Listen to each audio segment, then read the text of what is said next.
নিঃশ্বাসে নাম তোমার। ঈদ এলেই বাংলা চলচ্চিত্র মুক্তির যেন একটা হিড়িক পড়ে যায়। সারা বছর টুকটাক চলচ্চিত্র মুক্তি পেলেও ঈদের সময় একসাথে অনেকগুলি চলচ্চিত্র মুক্তি পায়। এবারের ঈদও সেই ধারাবাহিকতা ধরে রেখেছে।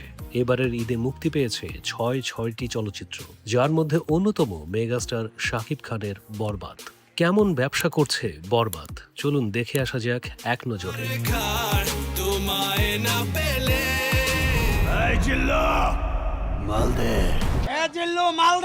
ঈদের দিন মাল্টিপ্লেক্সগুলোতে বাংলা সিনেমাগুলো প্রায় 60 লক্ষ টাকা আয় করেছে। এর মাঝে 37টি হাউসফুল শো ছিল। অকুপেন্সি ছিল বেশ ভালো। সবগুলো মিলিয়ে রেকর্ড আয় করলেও এককভাবে কোনো সিনেমা এখনো দাঁড়াতে পারেনি। বক্স অফিসে বরবাদের আয় প্রায় 28 লক্ষ টাকা। ওয়ার্ড অফ মাউথ পজিটিভ হলেও দরদ 30 লাখ ও তুফান ছিল 29 লাখ।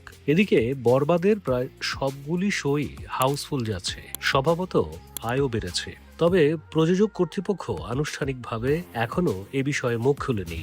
পাশাপাশি ঈদে টানা 6 দিন ছুটি। সাম্প্রতিককালে কোনো ঈদে এত দীর্ঘ টানা ছুটি ছিল না। এই 6 দিনের আয় ধরলে ধারণা করা হচ্ছে এবার বরবাদ রেকর্ড করতে যাচ্ছে।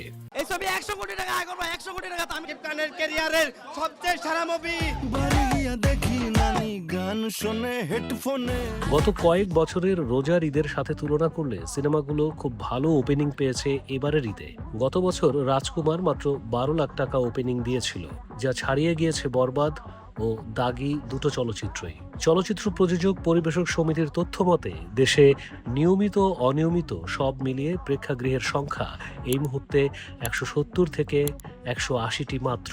সেখানে 6টি সিনেমাই প্রেক্ষাগৃহ নিয়ে তুমুল প্রতিযোগিতা করতে হচ্ছে।